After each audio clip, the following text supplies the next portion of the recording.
दुनिया के इतिहास के दो काले दिन, जब एक बटन से लाखों जिंदगियां खत्म हो गई थी।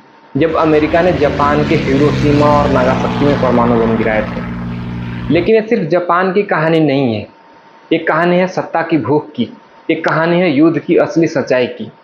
लेकिन क्या आपने कभी सोचा है कि जापान पर अमेरिका ने परमाणु बम क्यों गिराया? आइए जानते हैं उस युद्ध की सच्चाई जिसने पूरी दुनिया को बदल दिया था। साल था 1939, जब जर्मनी ने पोलैंड पर हमला कर दिया था। इसके साथ ही वर्ल्ड वार 2 की शुरुआत हो गया था। इस युद्ध में दो ग्रुप बन गए थे, मित्र राष्ट्र और धुरी राष्ट्र। धुरी राष्ट्र में थे जर्मनी, इटली और जापान। मित्र राष्ट्र में अमेरिका, ब्रिटेन, सोवियत संघ, फ्रांस और चीन, और उसके साथ कई और अन्य देश थे जैसे भारत, कनाडा, ऑस्ट्रेलिया और ब्राज़ील वगैरह। शुरुआत में अमेरिका किसी भी ग्रुप में शामिल नहीं था, लेकिन 7 दिसंबर 1941 को जापान ने पर्ल हार्बर, एक हवाई द्वीप है, वहां पर अचानक हमला कर दिया। वहां पर अचानक हमला करने से अमेरिका के हजारों सैनिक मारे गए। ये हमला अमेरिका के लिए चेतावनी बन गया और उसने धुरी राष्ट्र के खिलाफ युद्ध का ऐलान कर दिया। अब अमेरिका लड़ाई में शामिल हो गया था और जापान उसका सबसे बड़ा दुश्मन बन गया था। जैसे जैसे युद्ध बढ़ता गया, अमेरिका को लगा कि जापान कभी आत्मसमर्पण नहीं करने वाला। हर युद्ध में जापानी सैनिक आखिरी दम तक लड़ते थे। अमेरिका ने तय किया कि युद्ध को जल्दी खत्म करने के लिए एक ऐसा हथियार का इस्तेमाल किया जाएगा जो आज तक किसी ने नहीं देखा था। 6 अगस्त 1945 को लगभग सुबह 8 बजे लिटिल बॉय नामक पहला परमाणु बम हिरोशिमा पर गिराया गया। तेज रोशनी, आग का तूफान और उसके बाद सिर्फ खामोशी। लगभग 80,000 लोग तुरंत मारे गए और उसके कुछ ही अगले महीने में ये आंकड़ा लगभग 1.4 लाख तक पहुंच गया।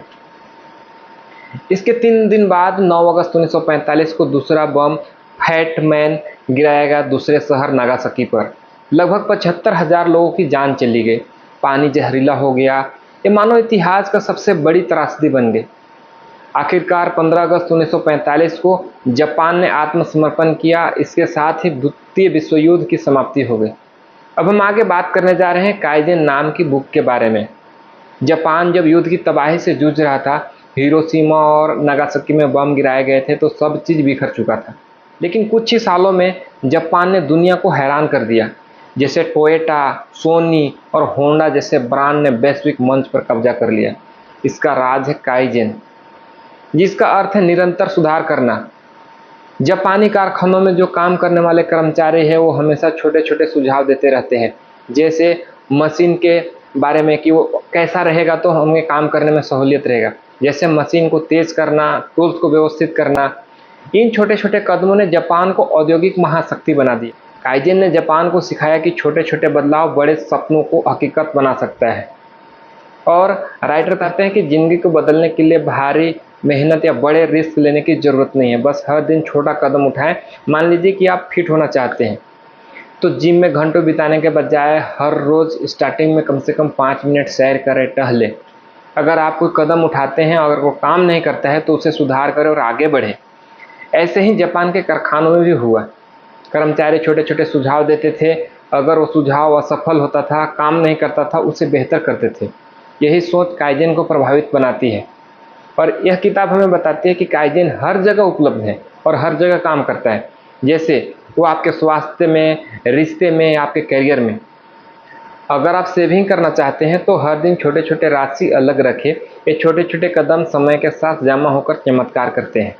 काइजेन हमें समस्याओं से डरना नहीं सिखाता है। यह कहता है कि बड़ी समस्याओं को छोटे छोटे टुकड़ों में बांटें और उसका समाधान निकालें।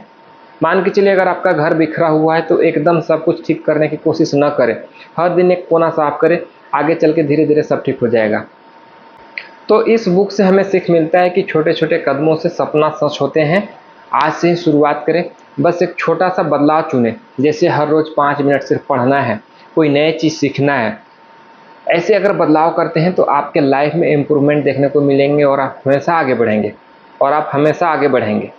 तो इस वीडियो में बस इतना ही। फिर मिलते हैं किसी अगले वीडियो में। तब तक के लिए थैंक यू और जय हिंद।